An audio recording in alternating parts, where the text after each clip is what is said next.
જય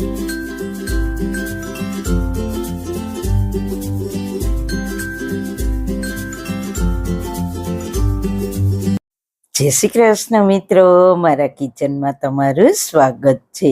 આજે આપણે બનાવીશું વ્રત ઉપવાસમાં ખાઈ શકાય તેવી ના માવા ના ચાસણી લેવાની ઝંઝટ વગર મોંમાં મૂકતા જ ઓગળી જાય તેવી અને માખણ જેવી નરમ નાળિયેર મગફળી બરફી એકવાર બનાવીને અને 4-5 દિવસ આરામથી ખાઈ શકશો. બહુ જ બધા પ્રોટીન, વિટામિન, ફાઈબર, એન્ટીઓક્સિડન્ટથી ભરપૂર બનશે આ મીઠાઈ. તો ચાલો આજની મજેદાર રેસીપી બનાવવાનું શરૂ કરીએ. સૌથી પહેલા ફરાળી નાળિયેર મગફળીની બરફી બનાવવા માટે આપણે લઈશું 1 કટોરી સિંગદાણા. તમે ઘરમાં રહેલ કોઈ પણ કટોરી માપ માટે સેટ કરી શકો છો.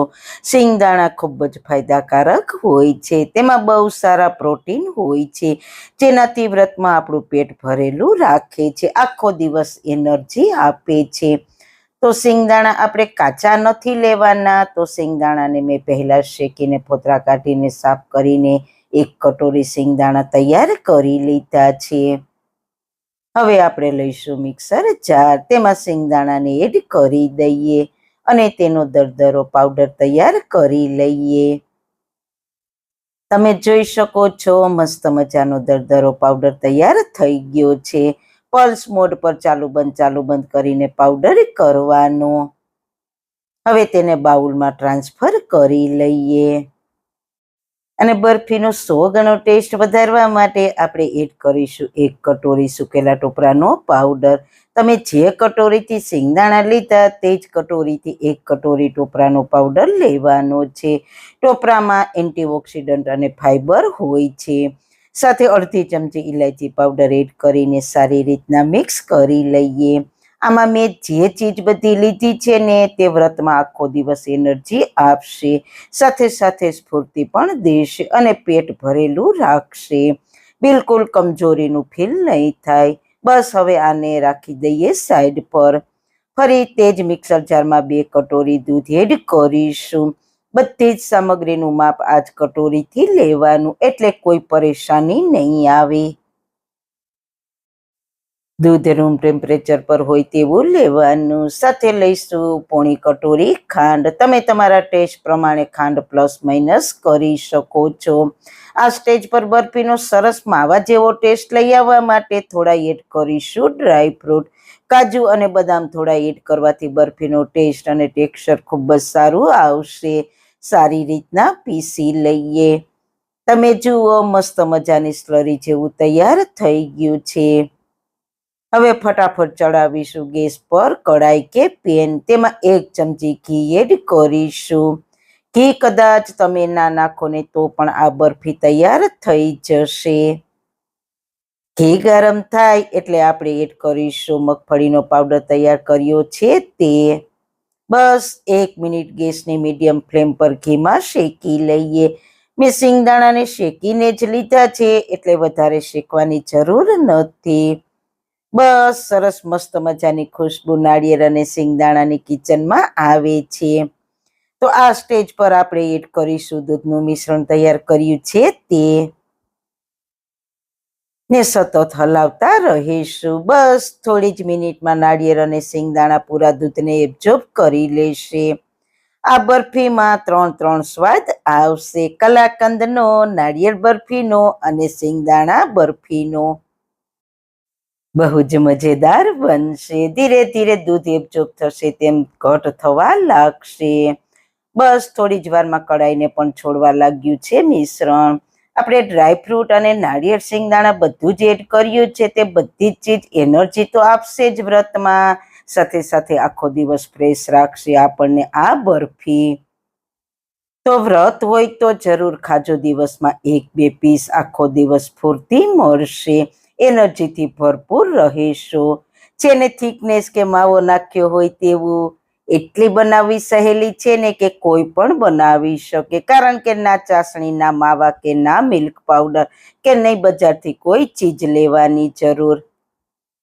તો બસ મિક્સર આપણું પેનને છોડવા લાગ્યું છે. એકદમ પરફેક્ટ છે. તો એ તમને કઈ રીતના ખ્યાલ આવશે કે આ મિક્સર બરફી માટે રેડી છે કે કેમ? તો તેના માટે આપણે એક સ્પેચ્યુલા લેવાનું અને વચ્ચે આ રીતના ઊભો રાખવાનો અને બસ આમ જ ઊભો રહી જાય તો સમજવું કે મિક્સર બરફી બનાવવા માટે પરફેક્ટ છે.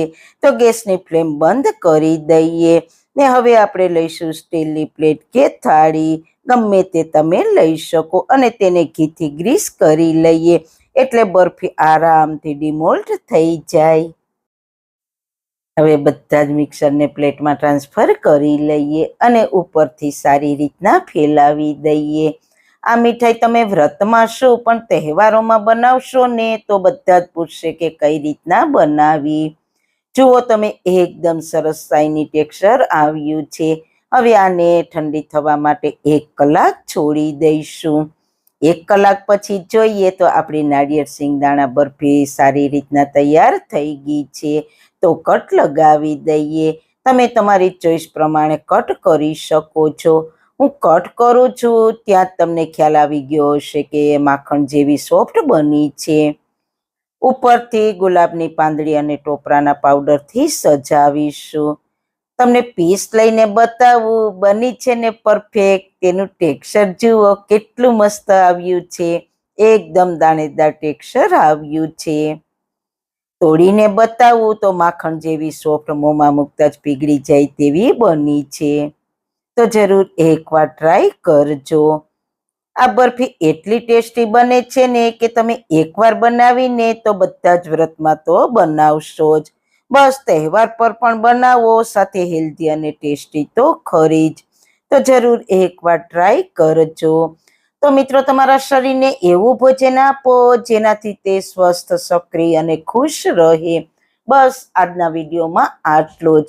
તો મિત્રો તમને મારી આજની રેસીપી કેવી લાગી? જો સારી લાગી હોય તો પ્લીઝ તમારા ફ્રેન્ડ્સ ફેમિલીમાં શેર કરજો ને મારી ચેનલને સબસ્ક્રાઈબ કરજો.